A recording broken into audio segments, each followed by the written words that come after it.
इरते पामोर जीव किती भगवान अर्जुनाला सांगतात, अर्जुना जातसे हि ध्रुव मृत्यूर ध्रुवम जन्मामृतस्य च तस्माद परिहार्यते नत्वं शोधमर्ह उपजेते नासे नासिलेते पुनरपि दिसे हे घटिका यंत्र जैसे परिभ्रमेगा.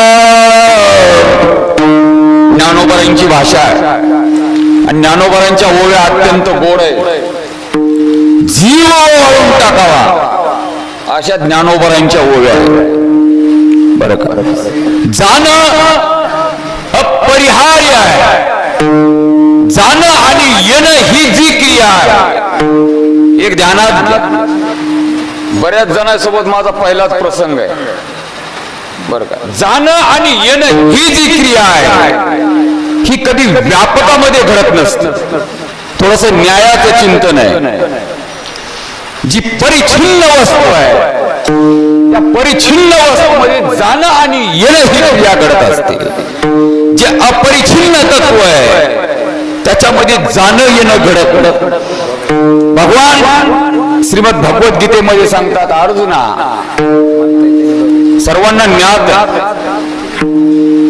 भगवान सांगतात, अर्जुना न जायते म्रियते वा कदाचिन नायं भूत्वा भवितवान भूयो अज्जो नित्य शाश्वतोऽयं पुराणो न हन्यते हन्यमाने शरीरे न जायते न म्रियते वा कदाचिन. ते तत्व अज्जो नित्य शाश्वतोऽयं पुराणो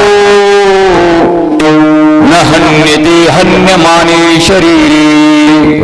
ते अविनाशी तत्व आहे, अपरिच्छिन्न तत्व आहे, व्यापक आहे आणि व्यापकामध्ये जाणं येणं ही क्रिया घडत नाही.